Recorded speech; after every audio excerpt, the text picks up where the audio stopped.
Muy buenas tardes a todas y todos quienes nos escuchan. Eh, Siento que este día de ya una tarde del mes de mayo del 2025, pues nos espera un día muy importante, históricamente muy importante. Estamos a punto de llegar al 1 de junio, eh, que se celebra una jornada electoral en todo el país, aquí en nuestro México querido. Y bueno, nuestro programa que habla eh, de lo que viene siendo espacio, que es nuestro país, y localmente es nuestro estado de Jalisco, y es el tiempo, que es justamente en estas décadas que empiezan a correr del siglo XXI, ya con 25 años entrados en este siglo XXI. Y desde luego, pues ahora vendría lo que es la memoria y la reflexión. La reflexión que nos lleve a un cambio de actitud frente a la vida y sobre todo en un escenario en donde nuestro país va a jugar, desde luego, un acontecimiento sumamente importante. Repito, históricamente de trascendencia. No podemos dejar pasar, y sobre todo cuando este espacio es hecho por universitarios. Ya habíamos comentado que, bueno, los jubilados y pensionados de la preparatoria número 7 de la Universidad de Guadalajara hemos venido apoyando este espacio y que afortunadamente hemos sido bien recibidos por un público muy culto, muy sabio, un público que le interesan los temas que abarcamos como gente universitaria en diferentes áreas del conocimiento. Y bueno, en este espacio hemos tenido empresarios, hemos tenido gente que le interesa mucho participar con su opinión acerca de muchos saberes. Y estamos hablando dentro de las ciencias exactas, las ciencias sociales y las humanidades, que son, digamos, como los tres campos importantes que la humanidad ha desarrollado hasta el momento.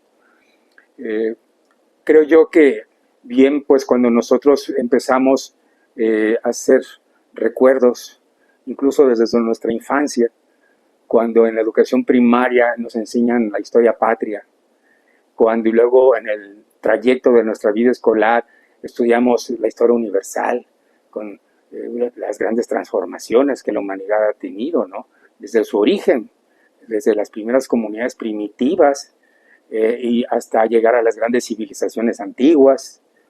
Y desde luego, bueno, cuando ya nos adentramos a la historia de nuestra región americana, cómo fue en forma paulatina, poblada, a través de incursiones migratorias que vinieron de otros continentes, y bueno, cómo surgieron y florecieron las diversas culturas antes de que llegaran los europeos a desarrollar todo un proceso de conquista, y por qué no decirlo, en la realidad, pues de sometimiento, de explotación hacia los hombres y las mujeres, incluso a los niños, y cómo, bueno, hubo una apropiación de barbarie sobre estas civilizaciones en nuestro continente americano, principalmente la región incaica y la región mesoamericana, que fueron las que más se distinguieron, pero hubo otras regiones también muy interesantes de desarrollo de culturas en aquel tiempo en América, y que bueno, pues fueron los primeros que descubrieron América, por cierto, fueron ellos, no fue Cristóbal Colón. Eso es lo que,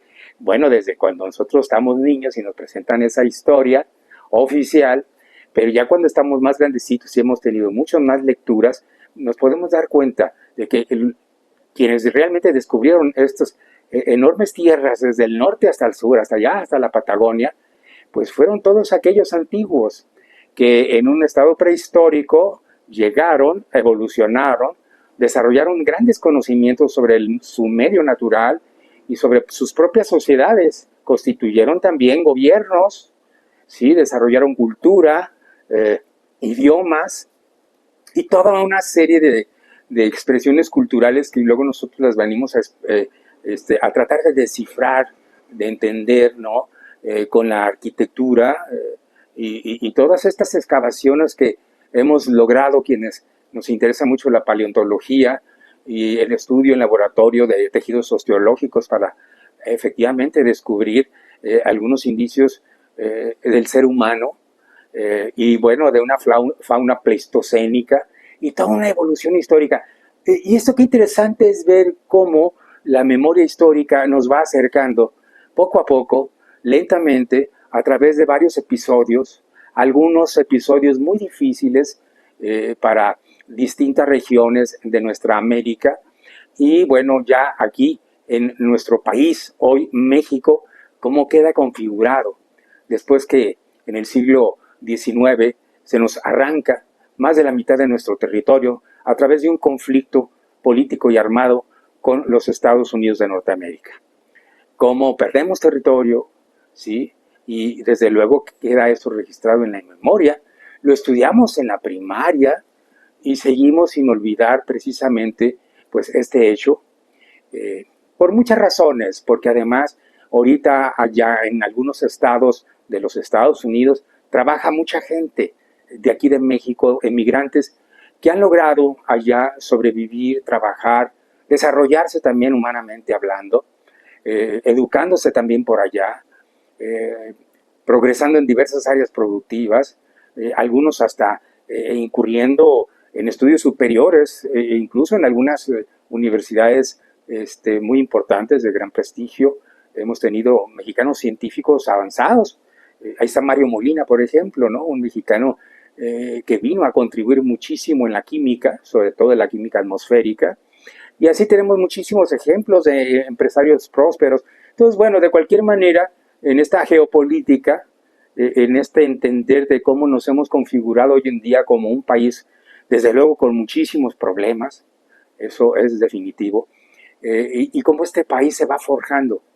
Llegamos hoy en día a recordar, por ejemplo, cómo fue, aparte de la conquista, cómo surgió aquí todo un imperio, toda una colonia, y cómo fuimos luchando entre nosotros mismos en guerras fratricidas.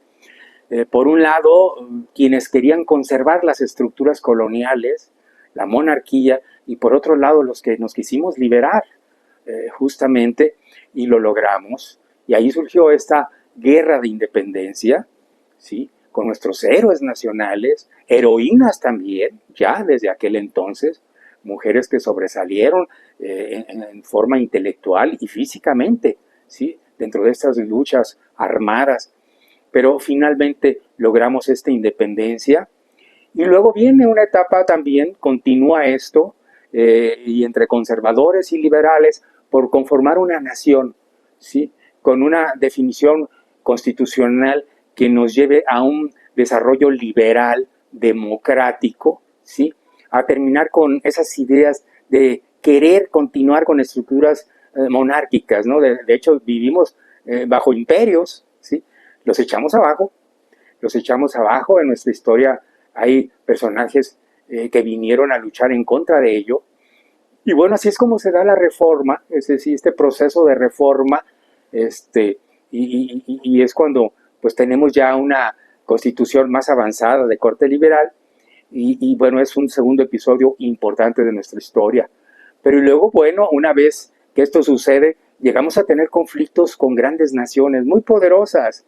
Tuvimos conflictos diplomáticos con Inglaterra, con España, con Francia y también con Estados Unidos, no se diga, y vinieron las luchas armadas de defensa de la soberanía de nuestra nación, sobre todo con la invasión francesa, luego con la invasión norteamericana, y bueno, sufrimos desde luego muchos descalabros.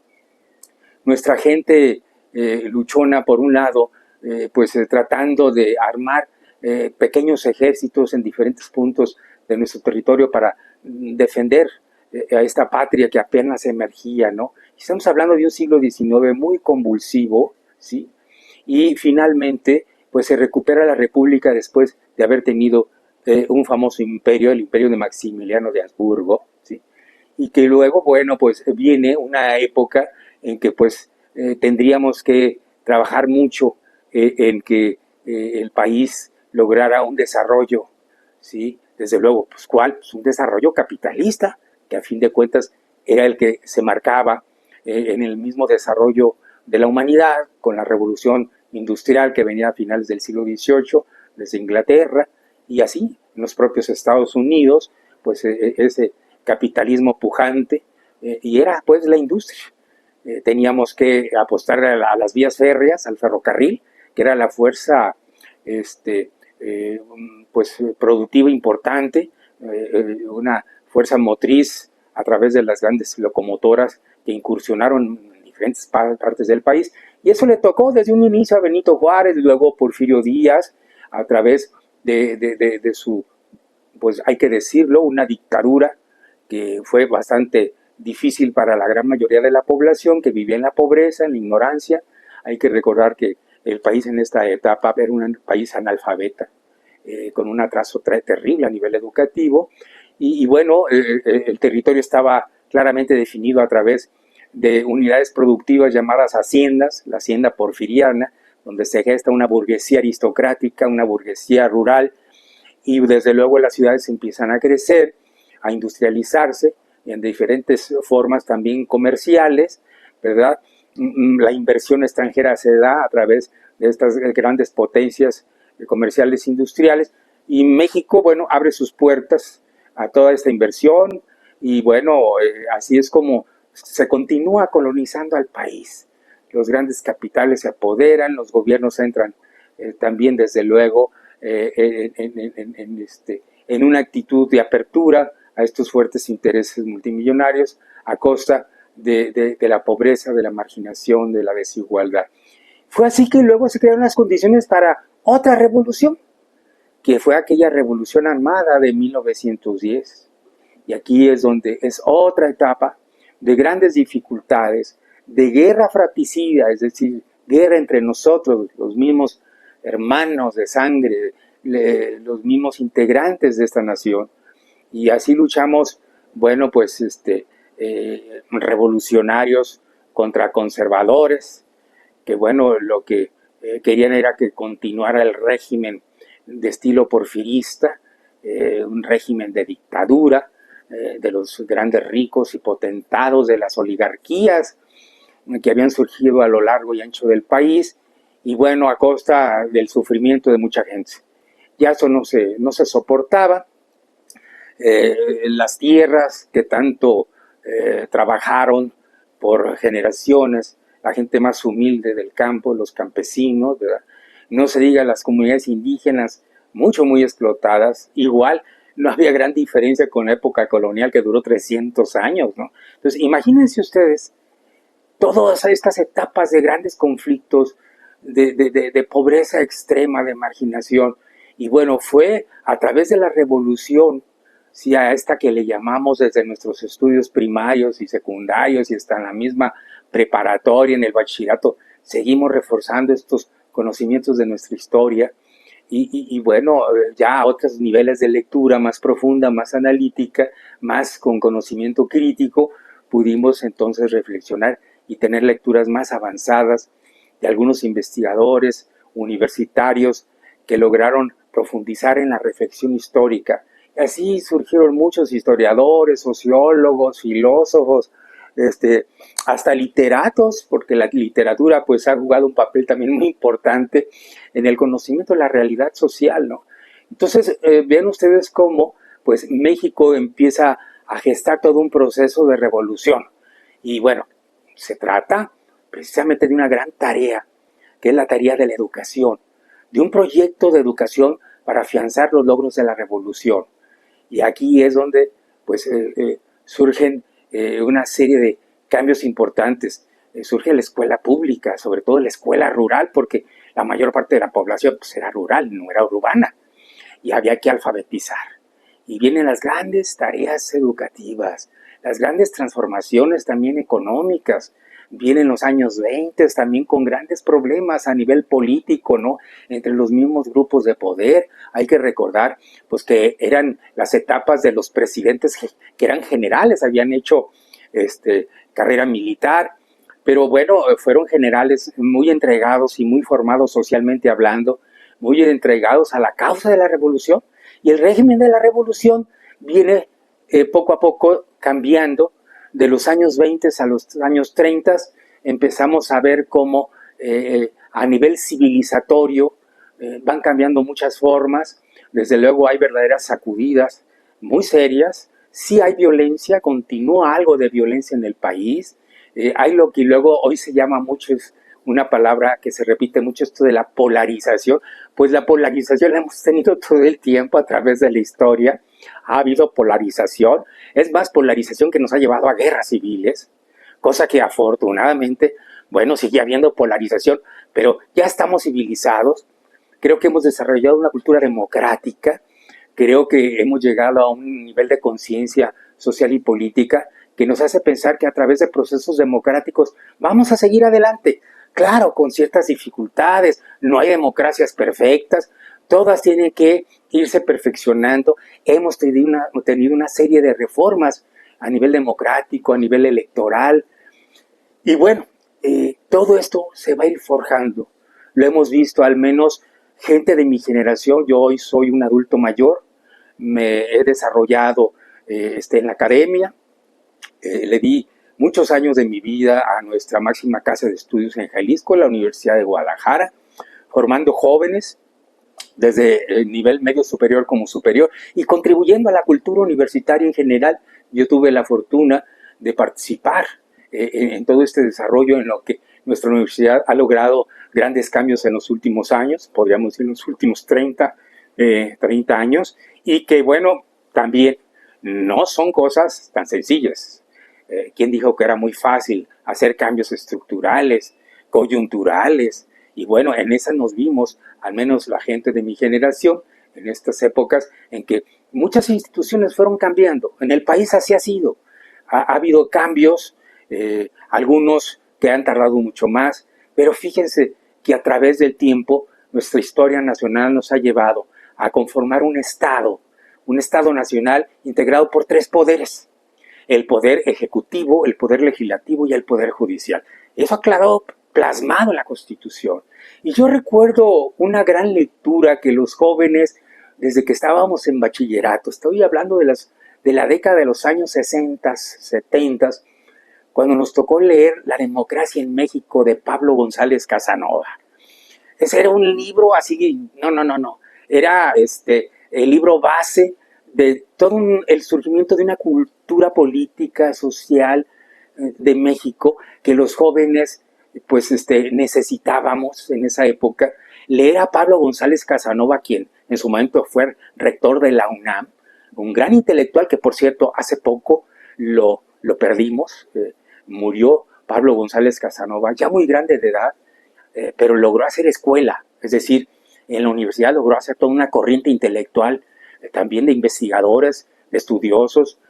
Fue un hombre que escribió muchos libros, coordinó algunos de ellos. Hay una gran literatura que este señor nos mostró, y desde muy joven, para mí, La democracia en México, este libro de Editorial Era, por cierto, aquí está en esta biblioteca donde yo me encuentro, está ese libro por ahí, es un tomo de Editorial Era, La democracia en México, y pues los jóvenes era así como de entrada, que queríamos realmente tener un espíritu crítico, conocer nuestra realidad, lo leímos. Y la verdad, ahí nos mostró Pablo González Casanova lo que era el México, aquel México que fue haciendo su historia, creando instituciones, el propio Estado mexicano, cómo evolucionó, y bueno, con todas sus contradicciones, desde luego de tipo político, social, económico, cuál fue el modelo de desarrollo económico que en un momento dado llegamos a tener con aquel famoso milagro mexicano, de aquel régimen en donde se define claramente un Estado benefactor,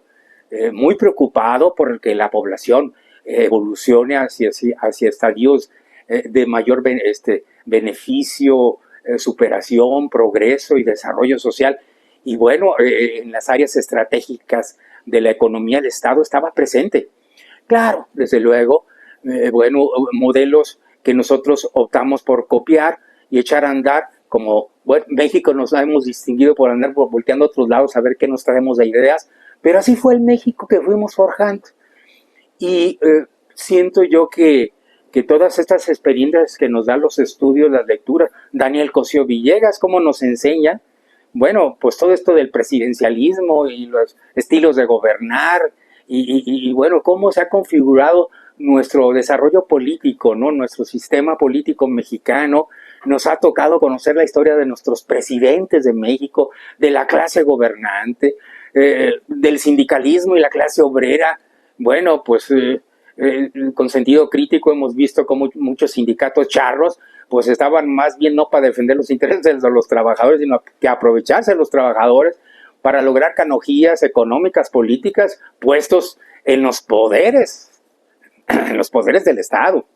Estamos hablando que muchos líderes obreros y campesinos y de todo tipo, pues llegaron a ser diputados federales, senadores, diputados locales en sus propios estados, entidades, y muchos puestos en los gabinetes. Bueno, así fueron estructurándose la clase política, sí, pero también en el Poder Judicial, pues claro, todos los integrantes del Poder Judicial tuvieron su origen en estas fuerzas políticas de mucho interés, es decir, con intereses económicos, de control social, pues también se perfilaron jueces, magistrados, ministros de la Suprema Corte de Justicia, también entraron en todo este juego de composición del poder político en el país, todos. Entonces, los tres poderes de la República, integrados por personajes que no venían del más allá, es decir, cuando hablamos también del Poder Judicial y cuya responsabilidad es,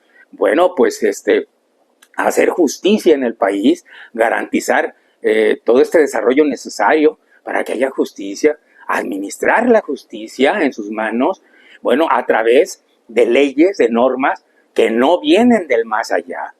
Son leyes y normas que se diseñan, se discuten, se promulgan en un Congreso Legislativo, y ahí está el Poder Legislativo, que por cierto, de los tres poderes, el poder más importante, porque es el que representa a toda la población, pues es el Poder Legislativo, por excelencia, es la soberanía por excelencia, y es el que crea las leyes, y quien las tiene que ejecutar, pues es el Poder Ejecutivo, ¿sí? Y ahí hay funcionarios, ¿verdad?, sí, que tienen la encomienda de ejecutar las leyes, ¿sí?, que marcan, ¿sí?, y que dirigen y que promulgan, pues quienes, pues el poder, quienes integran el Poder Legislativo. Y repito, el Poder Judicial está ahí para hacer valer la ley, ¿sí?, para que haya justicia.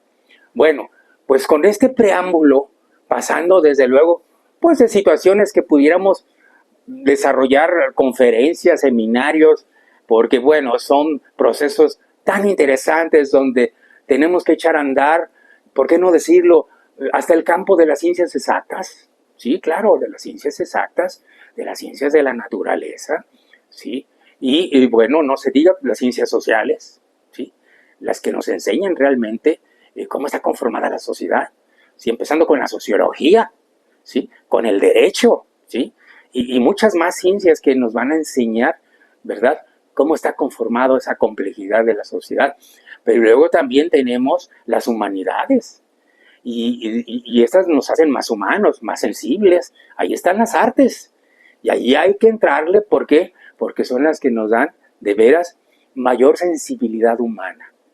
Son las que nos permiten desarrollar conductas apropiadas, diríamos, mejor dicho, como actitudes, ¿verdad?, actitudes solidarias, colaborativas, de verdadera justicia. Por eso a veces, no se crean, cuando uno escucha a algunos funcionarios del Poder Judicial de que yo aplico la ley de acuerdo a cómo está escrita y como viene ahí formada en los códigos y en la propia Constitución, pues sí, qué bueno que nos apeguemos a la norma que está escrita, pero ¿saben qué? Lo que hace falta también es que los juzgadores desarrollen el espíritu de justicia, que esto mucho se desarrolla con las humanidades. Por eso es muy importante que nuestros jueces, nuestros magistrados, magistradas, ministras, ministros, juezas, pues también no nomás estudien derecho, no nomás logren posgrados, sean maestrías o doctorados, o pues hasta postdoctorados en derecho constitucional, derecho penal, civil, agrario, laboral, administrativo, todos los derechos, todo el derecho positivo existente, sino que, ¿saben qué? Es importante que le entren, ¿por qué no? Hacer pues posgrados en sociología, por ejemplo, en filosofía, no se diga, en psicología y en muchas otras áreas. Hasta la literatura nos muestra mucho. Es decir, muchas áreas de las humanidades y de las ciencias sociales sí se requiere, sí, como aspectos que van a formar mucho mejor a nuestros juzgadores. Y por eso también no podemos exclusivamente, ¿verdad?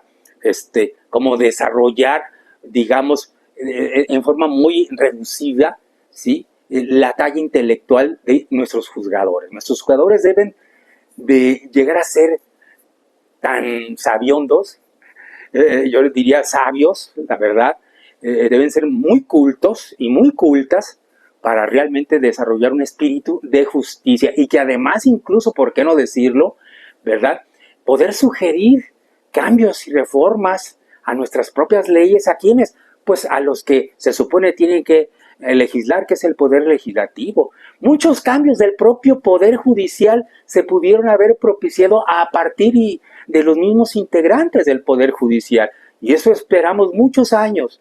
Muchos años estuvimos esperando a que surgieran verdaderos cambios cualitativos y estructurales, porque ya era insostenible como la seguridad jurídica se había perdido y se sigue perdiendo en este país. No existe prácticamente seguridad jurídica, ¿sí? Cuando se habla de Estado de Derecho, pues el único Estado que a veces en muchas de las ocasiones, el Estado que rige es el Estado de los poderosos, ¿sí? De los que tienen poder económico, ¿sí? Y de los que pueden a través de su fuerza política someter a los demás. Y pues no se vale, ¿no?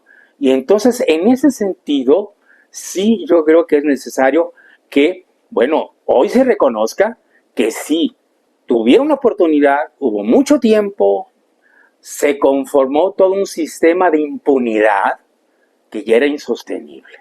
La impunidad, las injusticias, es más, llegamos a ser en estudios y en estadísticas en toda América Latina el país más injusto de todos los países de América Latina. El país donde más desigualdad social, y por ello, bueno, pues todo está junto con pegado, ¿sí? La justicia, pues la vamos a ver a partir de las condiciones económicas que vive nuestra población, ¿sí? El bienestar, la paz, la tranquilidad, la seguridad, pues todo esto se tiene que vivir, pero no, todo se empezó a descomponer y así se dejó. Entonces yo creo que siempre se empieza por algo y va a haber procesos, desde luego, que se tienen que ir depurando, ¿sí? Y entonces hoy en día nos corresponde a esta generación de mexicanos, sobre todo a los que ya adquirimos la ciudadanía, es decir, hoy la ciudadanía tiene el gran deber de hacerle frente a este gran acontecimiento. Por primera vez en la historia de este país, después de haber pasado muchísimas décadas, siglos de lucha por ser una gran nación, y creo que estamos teniendo muestras de que México puede llegar a ser una gran nación, hoy vamos a dar un ejemplo en todo el mundo. ¿Sí? De los tres poderes, ya el poder judicial va a pasar por el escrutinio de la sociedad. Es decir, hemos conformado un instrumento electoral a través del cual, bueno, pues vamos a dar inicio a este proceso que tendrá que seguirse depurando. No hay procesos puros, perfectos. Desde luego es un aprendizaje institucional y es un aprendizaje social. Es la primera vez en que vamos a votar por nuestros jueces, por nuestros magistrados y por nuestros ministros, por todos los funcionarios que se encuentran en el Poder Judicial. Gran oportunidad histórica, que lo hagamos en paz, en democracia, con la fe que debemos de tener los mexicanos en que las cosas tienen que seguirse depurando y perfeccionando. Yo digo que también una reforma de Estado integral lo ameritamos. Yo creo que a futuro le tocará a otras generaciones realizar una amplia reforma del Estado, donde el poder ejecutivo, donde el poder legislativo, donde el poder judicial, pues se mejoren, se depuren, logren aceptar cambios cualitativos, incluso hasta paradigmáticos. Porque estaríamos hablando inclusive, ¿por qué no pensar hasta en un tipo de régimen distinto al presidencialista? que es lo que hemos nosotros vivenciado. Y bueno, pues estos son cambios constitucionales importantes. Tenemos una larga historia constitucional en este país. No debemos de tener miedo a ningún cambio. Lo que pasa es que ahora es fundamental y es de reconocer que lo estamos haciendo, sí, de manera pacífica, civilizada. Y por ello entonces, quieras o no, bueno, pues debemos de entrar a ejercer una libertad, sí, y con respeto a hacerlo, ¿verdad? Y votar este próximo domingo 1 de junio, que sea la gran democracia, el gran espíritu de cambio y con respeto a hacerlo y cumplir con nuestro deber como mexicanos. Y yo como universitario lo tengo que decir, y más con los años que ya traigo en las espaldas, pues me tocó vivir también tiempos difíciles. De joven, pues claro, sufrí mucho en aquella guerra sucia de los años 70.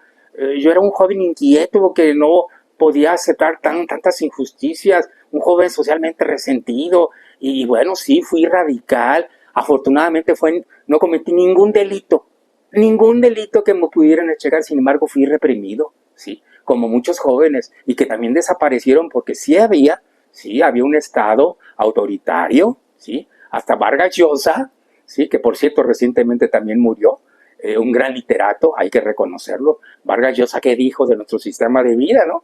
Sí, y bueno, pues, ¿qué dijo? Bueno, pues, sí cuestionó al sistema político mexicano, ¿no? Sí, como la dictadura perfecta, dijo. Sí, porque la verdad es que, bueno, él veía que, pues, la dictadura de un partido político, hay que decirlo, al PRI, ¿verdad?, que durante muchas décadas venía gobernando el país, y pues era difícil. A mí me tocó, fíjense, me tocó ser candidato a senador, ¿sí? Como ecologista que era, y tómala, o sea, el carro completo se lo llevaba el PRI, y aguántese. Y yo era un joven, bueno, pues inquieto, ilusionado con que el proceso democrático pues tenía que ser de apertura, pero no, era muy difícil. Y hoy en día creo que hemos logrado, a través de mucho sacrificio, ¿verdad? Y esto no para, desde luego. Hay quienes han, digamos, ofrecido su propia vida, han consagrado su vida por luchar en que México tenga mejores libertades democráticas, mayor seguridad en este sentido. Es una lucha que no para, pero hay que reconocer que todos formamos parte de un todo que tenemos que trabajar. Y bueno, pues hay que prepararnos. Este próximo domingo va a ser sencillo votar.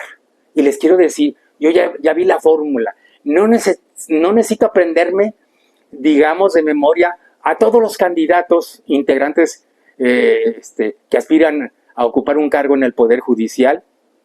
Todos estos candidatos que ya en tiempo y en forma se registraron. Y quiero decirles, es muy sencillo pensarlo.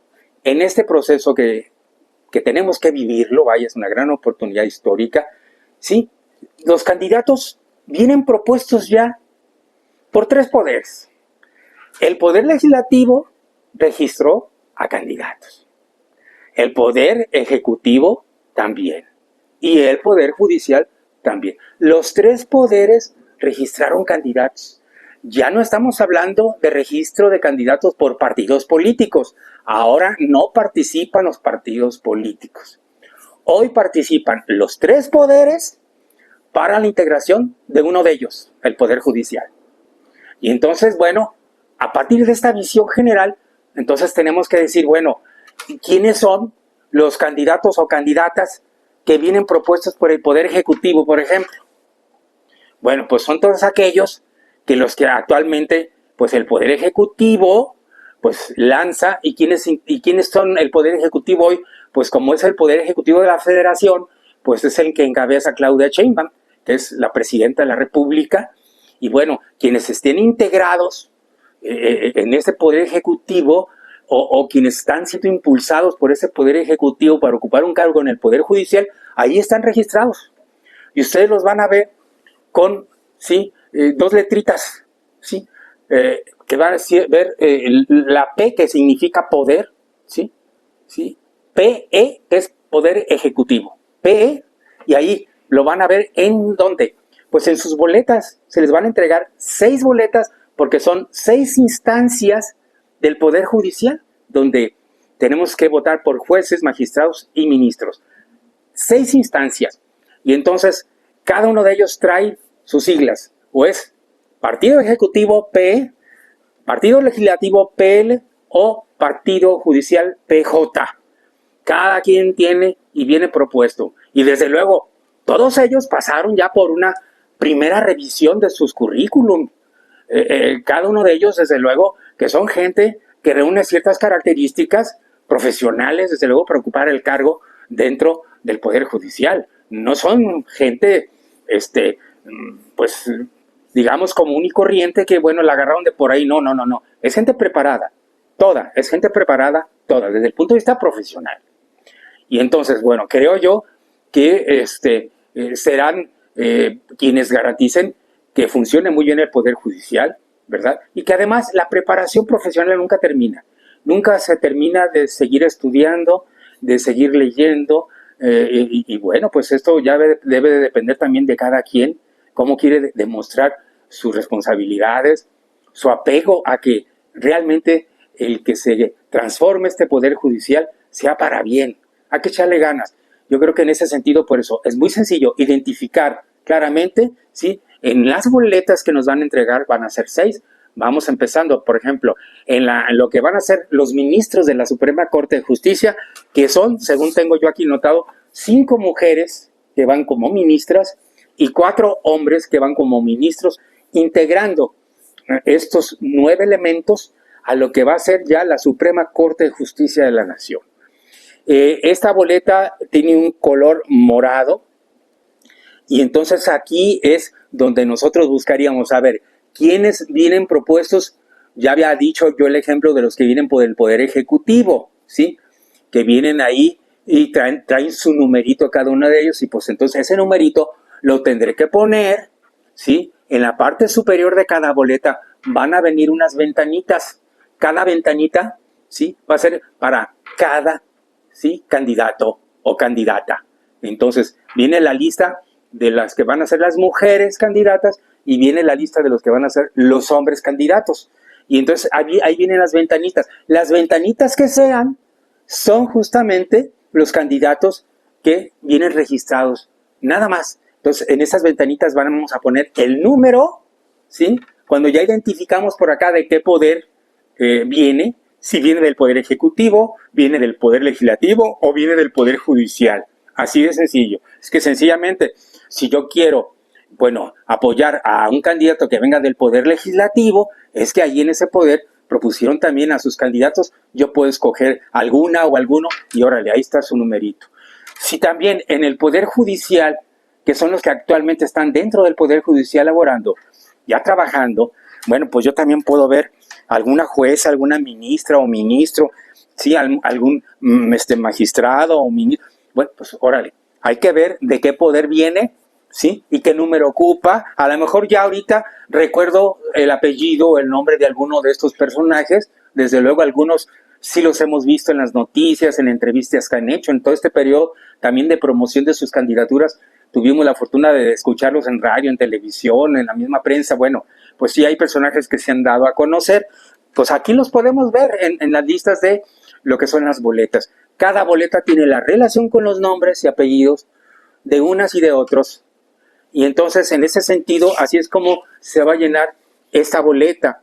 Y luego, bueno, pues vendrán los que van a ocupar, fíjense ustedes, los magistrados y magistradas, ¿verdad? De lo que va a ser el Tribunal de Disciplina Judicial. Este Tribunal de Disciplina Judicial va a estar integrado, nos dan la boleta, es de un color verdecito. Y en esa boleta vamos a tener a 3 mujeres y a 2 hombres. Los que nosotros vamos a votar por ellos para que se integren, ¿sí? Como magistradas y magistrados al Tribunal de Disciplina Judicial. Y de esa manera entonces es como vamos a ir pasando a la siguiente boleta, que es una boleta de un color azulito, que es quienes se van a integrar a la sala superior del Tribunal Electoral del Poder Judicial de la Federación, que es una mujer y un hombre, ¿sí? Son nada más 2, entonces hay que escogerlos de la relación que nosotros vamos a ver y identificar qué número tienen en la lista y de dónde vienen, si son del Poder Ejecutivo, del Poder Legislativo o del Poder Judicial. Luego vendría otra boleta que es para votar por lo que serían los magistradas y magistrados de circuito. Y esos magistrados del circuito, bueno, nosotros tenemos en nuestro circuito judicial, donde habitamos aquí en Jalisco, tenemos 5 mujeres y 5 hombres, ¿sí? Y la hojita, es decir, la boleta va a ser de un color morado, de un color moradito. Y luego vienen también los magistradas y magistrados de lo que va a ser la sala regional del Tribunal Electoral. Para la sala regional del Tribunal Electoral necesitamos 2 mujeres y un hombre. Y son de un color rosita, tirándole como a un color también, por ahí se dice salmón. Y entonces esta boleta, así de sencillo, nada más son 2 mujeres o un hombre, hay que escogerlos. Repito, cada boleta tiene, ¿sí?, inmediatamente a su orillita el nombre y viene de qué poder viene, del Poder Ejecutivo, del Poder Legislativo o del Poder Judicial. Ah, bueno, pues órale, con eso es más que suficiente ver el número que tienen y anotarlo en las ventanitas que vienen en la parte superior de cada boleta. Y luego viene también lo que van a hacer, ¿verdad?, los jueces de distrito, que en este caso son los jueces de circuito judicial, que es el circuito 3, en número romano, del distrito judicial 3, y ahí vamos a votar por 5 mujeres y 5 hombres, ¿sí?, para que en distintas especialidades del derecho nosotros podamos observar, ¿verdad? Y bueno, repito, es de dónde viene, quién nos está proponiendo, ¿sí? Pero además, en los jueces de distrito es importante ver de qué áreas nos interesa mucho o si a lo mejor logramos identificar a alguien de estos jueces que ahí ya los hemos visto cómo se han desempeñado, si es que, bueno, van a querer repetir algunos de ellos, aspirar a continuar como jueces, pues ahí es donde podemos, ¿verdad?, inmediatamente identificar qué número tiene en la listita y ponerlo si son hombres o son mujeres, porque de ambos aspectos tenemos no sé si nos falte otra, pero creo que ya hablamos de lo que son los magistrados de circuito, ¿verdad?, que vienen en moradito. Repito, los jueces de distrito vienen en amarillo. Va a ser una boleta de color amarillo. Entonces, vean, van a ser 6 boletas, pero grosso modo, o sea, aquí lo que hay que identificar es quién los está proponiendo. Es decir, si son candidatas o candidatos que vengan apoyados y propuestos por el Poder Ejecutivo, que actualmente es el que ocupa la Presidenta de la República, o por el Poder Legislativo, quienes actualmente son senadores y diputados federales en el Congreso de la Unión, o bien por el Poder Judicial, que son los que actualmente ocupan pues ciertos rangos en el Poder Judicial actual. Entonces, bueno, pues son cuestiones que sí tenemos que identificar, esto es básico, y luego su numerito que tienen para poderlo, ¿sí?, anotar vuelvo a decir, en cada boleta vamos a tener, ¿sí?, las ventanitas en la parte superior, en donde vamos a fijar su numerito.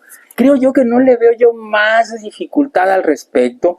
Repito, habemos quienes sí podemos identificar por su nombre y apellido, a veces nada más son los apellidos, bueno, pues a lo mejor ahí van a estar anotados, ¿sí?, dependiendo de la instancia del Poder Judicial, ¿verdad?, porque tiene sus diversas instancias, como ahorita las acabamos de mencionar, espero que no se me haya olvidado alguna, pero son 6, pero esa es la mecánica, esa es la forma en que nos tenemos que acostumbrar a votar. A lo mejor algún día, ¿verdad?, en algún otro tiempo, vaya a haber otra reforma electoral como muchas hemos tenido en este país. En este país hemos tenido varias reformas electorales. O sea, esto no nos debe de asustar.